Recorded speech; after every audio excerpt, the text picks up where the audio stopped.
I think we would have beat the Yankees had that game not gotten rescheduled. That's right. Speaking of the Yankees, the Yankees are just they're not there yet.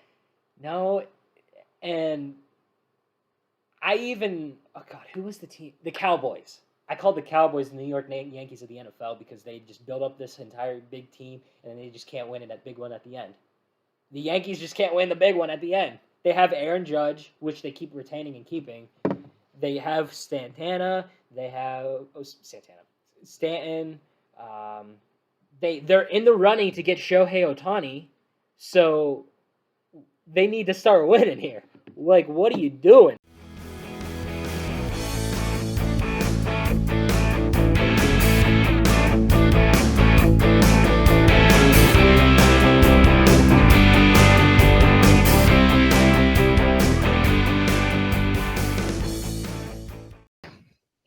So Nathaniel. Hello, coming live from the Boro Studios. Yeah, whatever. Shut your mouth. Okay, so a contract is a contract, right? Right? A contract's a contract. You got to follow it. And I followed it when I lost. I took my punishment like a man, but then I won. So what do you think? What do you think about this? What do you think about this? Hold on, let me get comfortable first. Oh man. Woo. By the way, it's a beautiful day in Pennsylvania. You know, nice and sunny. Nothing wrong with the air. Smells great outside. God, can breathe totally normally outside. God, yeah, just such a great day.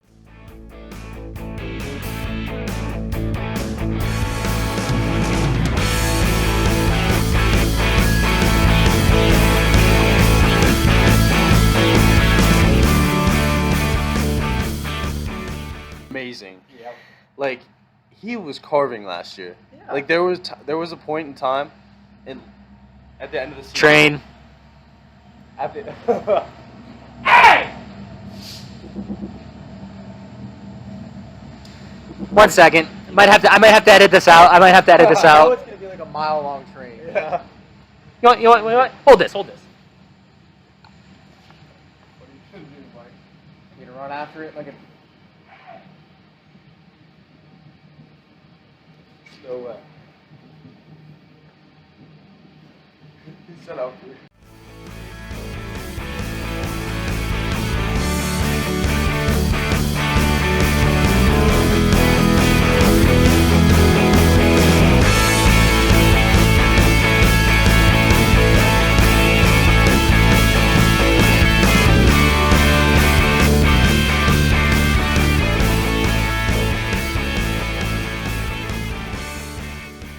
Are we rolling? Richie, we rolling? All right. I am pissed off. It's gonna be an episode. It's gonna be one of those episodes. Yeah, Richie, send the fines my way. I don't give a. Oh my god. This is what happens when you lose to West Virginia in the way you did. Huh? Huh? That's exactly what happens. I'm gonna just get comfy.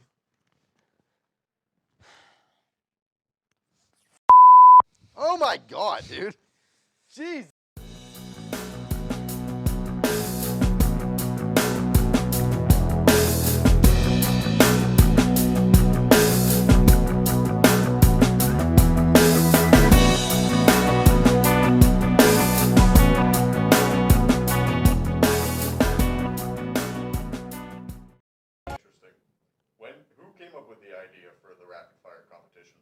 The same guy that comes up with most of the ideas for the show. Me. And not to say Alex doesn't come up with any other ideas. He does. He's got some great ideas.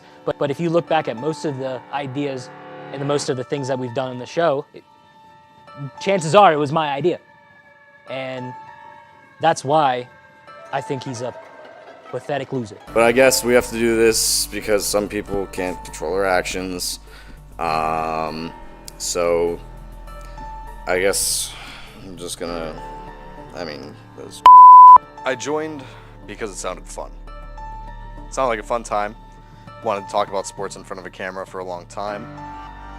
This is an absolute I mean it. I've said it in numerous episodes before. I don't know where this rumor is from that I don't take this show seriously. I've literally said it on camera for this show before that this is a complete blessing of an opportunity, and that I never would have imagined at this point in my life that I would get to be in a place so professional and get to record sports content with people that I care about. So I don't know where this rumor is from that I don't care about this show. But that's a load of hot garbage.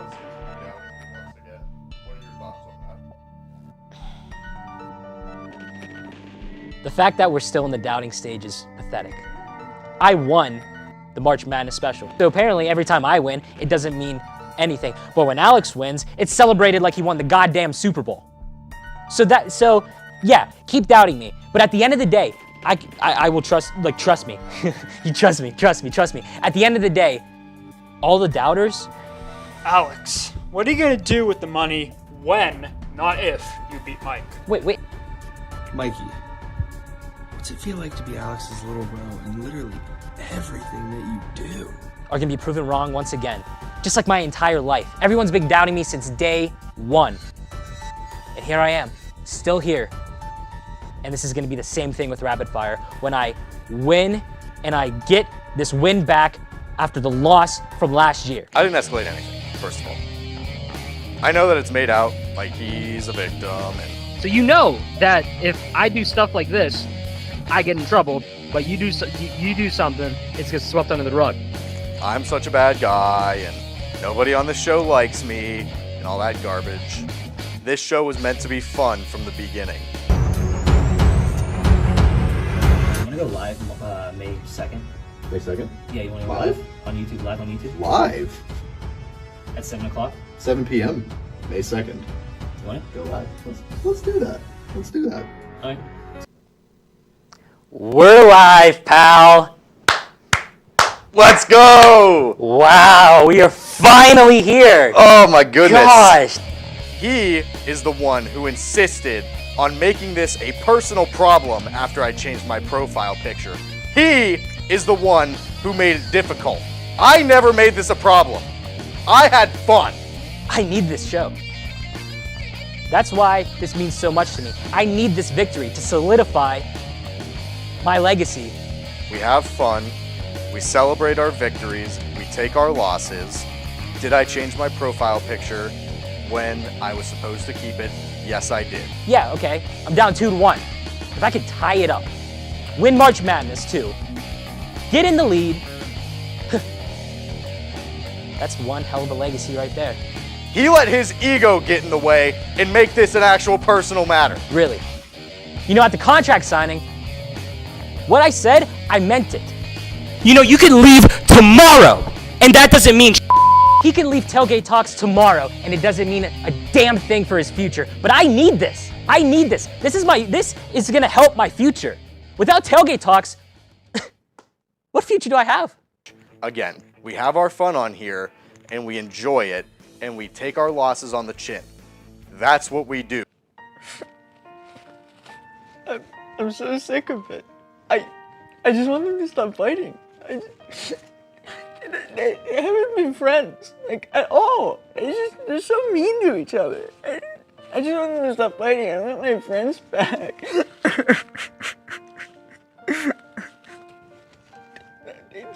They don't get along. They fight and they won't put their pride aside. They just keep fighting. And I want my friends back. They're not coming back.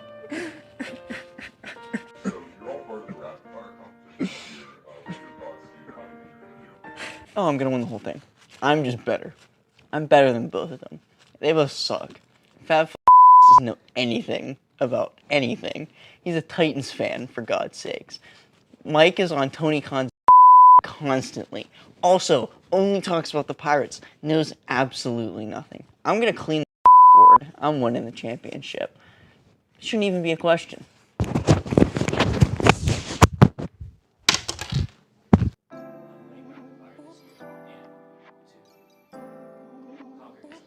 Listen, I'll say this straight up.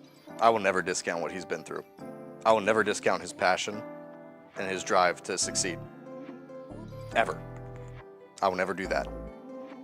We've had problems, and like you said, we can't even do this interview in the same room. That's just the way it is right now. But I'll never discount that. He has a reason. He has many reasons. And it's not my business to say why. But he has many reasons to be hell-bent on conquering what he perceives as his destiny. And again, I will never discount that. What's the deal with 2025? Well,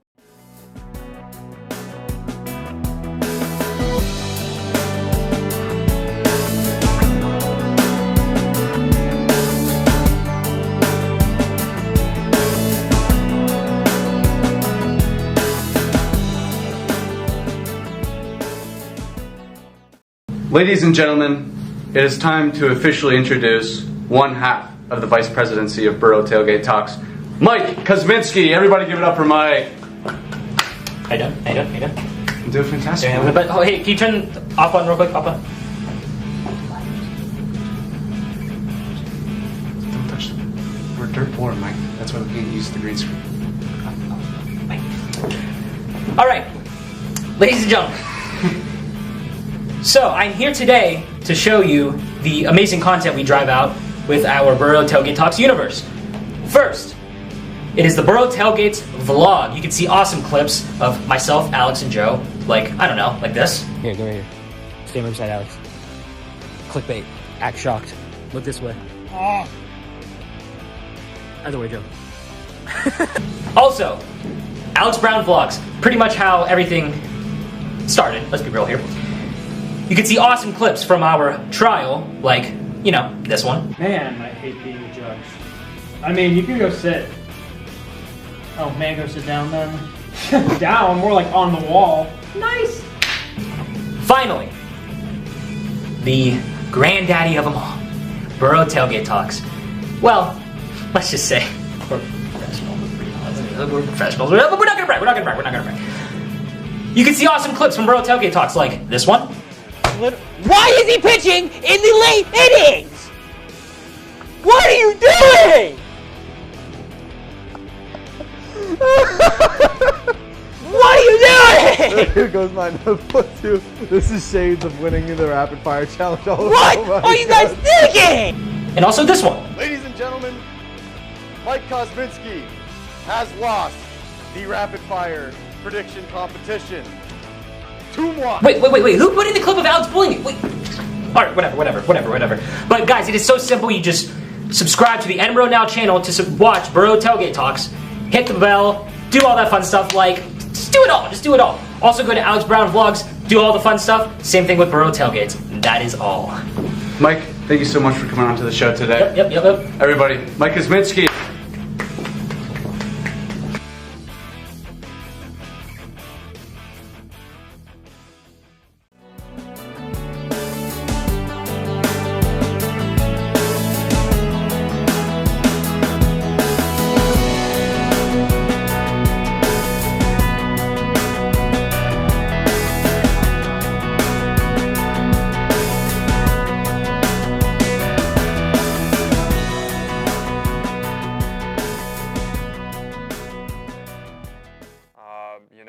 If you don't have a good starting rotation, especially if you don't have an ace, you're not going to be successful in this league.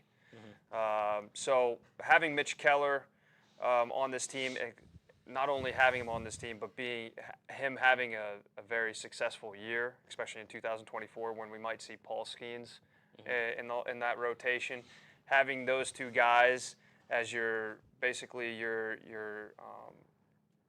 top two in the rotation, I feel like that could lead to some success. I mean, obviously they have to sign some free agency pitchers for this rotation to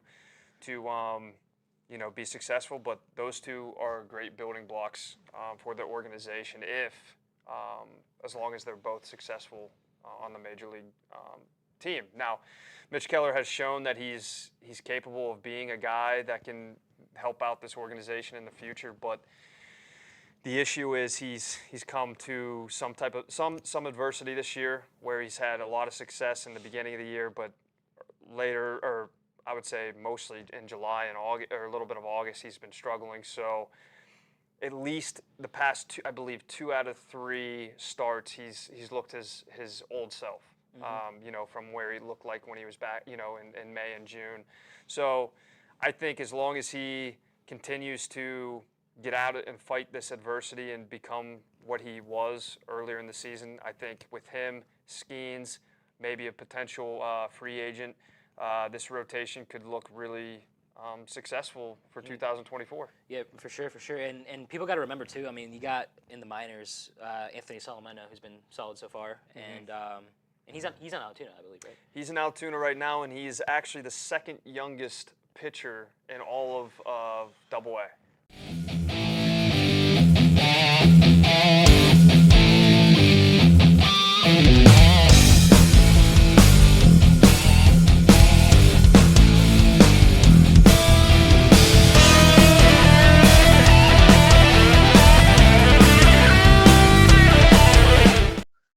Yeah, it's not.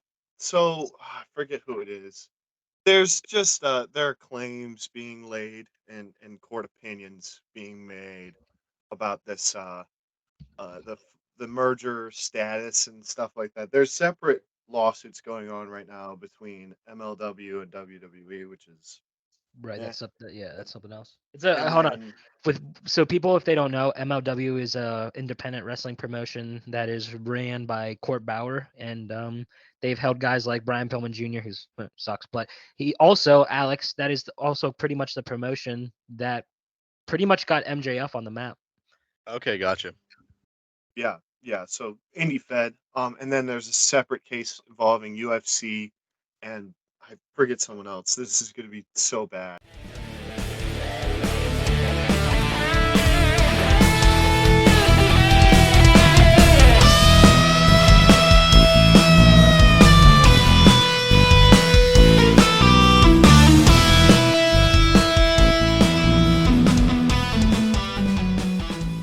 Cruz should be back by next month, if I recall, because wasn't it like a 6-month recovery or something like that? Yeah, I believe that. And then McCutcheon, he was out for what, 10 days, but he's still DHing or something.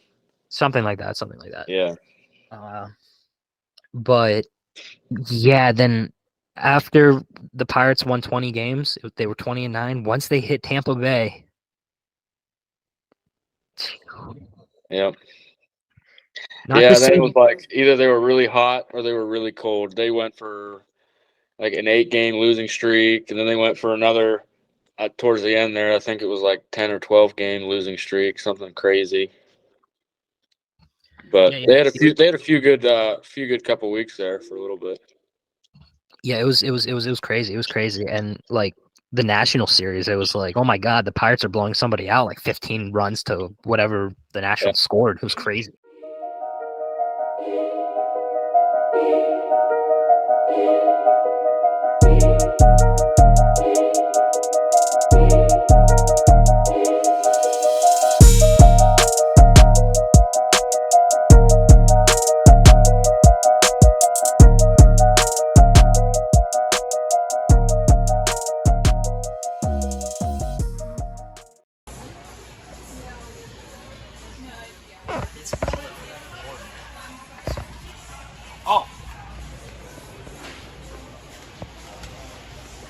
This will work for the horror film. Get some color. Nope.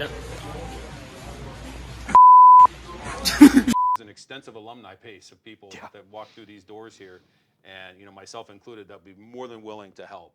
All we need is an email, a text, a call, something. Say, hey, Sean, I'm looking to do this. Can you help me out? And I know there's so many others that have gone through this university that would gladly do the same thing. Yeah. Yeah. So, and this question's more based on like, from what I remember from when you showed up at Ron's class a few weeks ago. Mm-hmm. So you mentioned how it's very, very, very important to take the opportunities that are in front of you. Mm-hmm.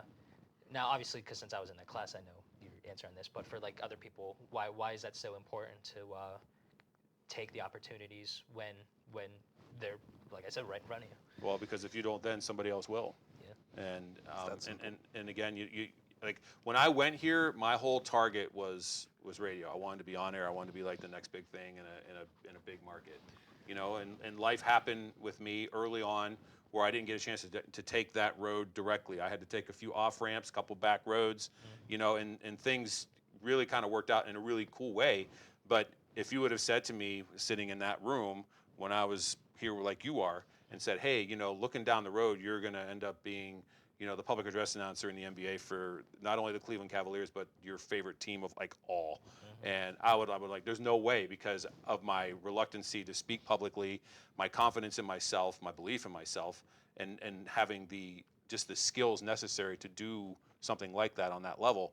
And again, through experience here and other things that have happened in my life along the journey, it's happened. And only because if I got asked to announce a gymnastics competition in 1998, I said yes.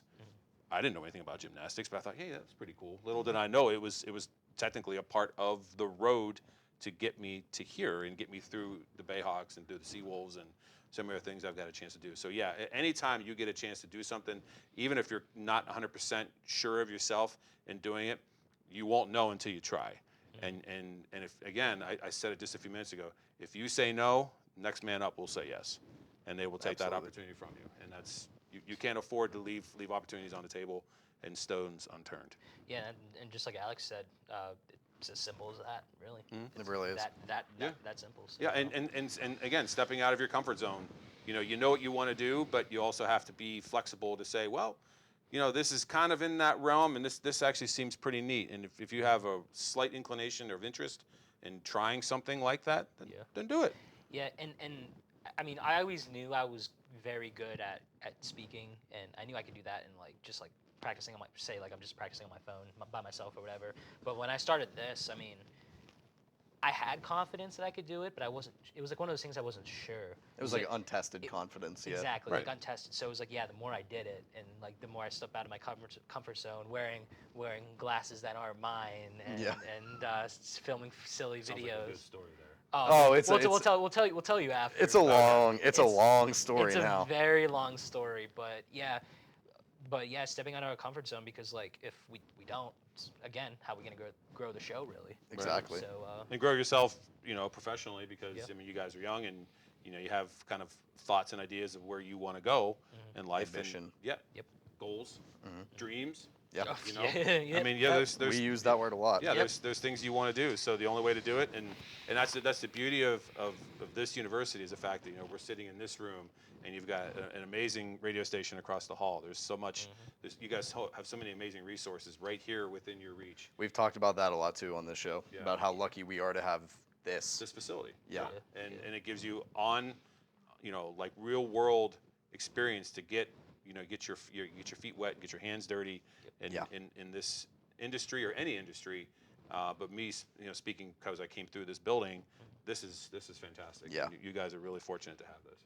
And you already kind of answered this with the first question I asked and everything, but just to reiterate and everything, how important is it really to reach out, talk to people, make those connections, have those connections down the line, have those people that you can fall back on in the industry? It's everything. You absolutely have to meet people, and I've always been a big supporter of you respect and treat everyone the same, regardless of where you are in the ladder of life. Because for sure you could be in your early 20s right now or mid 20s, and you go somewhere, you're working somewhere, and you just don't respect people the same way that maybe you look at the guy in the suit upstairs versus the guy downstairs that's greeting people at the door, or has to clean the bathrooms. Yeah, you treat everybody the same, because you just never know. One day you may end up sitting across the table from someone, and they're like, "Yeah, I remember you." Yeah. And the story's gonna come around, and then next thing you know, you're sweating bullets because you're like, "Oh, that's right. I did do that. I did say that. I did treat you that way. I kind of look past you because I have my eyes further up the right. Up the All rungs. of a sudden, that one tiny little interaction could be your whole career on the line. It can derail everything. Yeah. So always keep that in the back of your mind, and always know that no matter where you are, no matter what you're doing, you're representing yourself, you're representing your family, you're representing the organization, you're representing this university. I mean, I've got this on today, but everywhere I go, I'm always representing the Cavs. Yeah. No matter what I'm doing, if I'm out socially, if I'm just here doing this, no matter what I'm doing, I'm always representing Cleveland. I'm representing, like I said, myself, my family, because they're all part of that. Yeah. And you always got to keep that in mind, and that also applies to like your social media activity, of course. For sure. Because everybody's always watching everything. Everything always goes under a microscope. Even when you think it's not, it does. Nowadays, I think it's even underrepresented. We talked about this in one of my classes. It's the statistics like 93% of employers will check your social media pages. 93 seems low. That's what I mean. Like, I feel like that's actually. I feel like that's probably more like 100%. Like. Yeah, because if they're not, they're doing it wrong. Exactly. Because they're going to find out after the fact that, oh wow, this guy isn't who we thought he was. Yeah, and then you're gonna look worse. And here's the thing too. It's one of the things I learned from one of my favorite professional wrestlers, and you did mention you were a big wrestling fan. So I'm sure you'll know the name, but no, he basically said like you never know who's watching, and one night he decided to just, and this wasn't on social media, but this is more of like performing and everything, but once again, you never know who's watching, and he had one of the best matches he's had in his career, and turns out the guy that was watching was Chris Jericho. So he got recruited to the new wrestling promotion AEW, and hasn't looked back since. But that applies to social media too. Like if you put your content on social media, you never know who's watching. So yeah, social media can be key. Well, and it ironically, when I interviewed for the Cavs position 6 years ago, they asked for all the boxes that they had in the application process. I checked.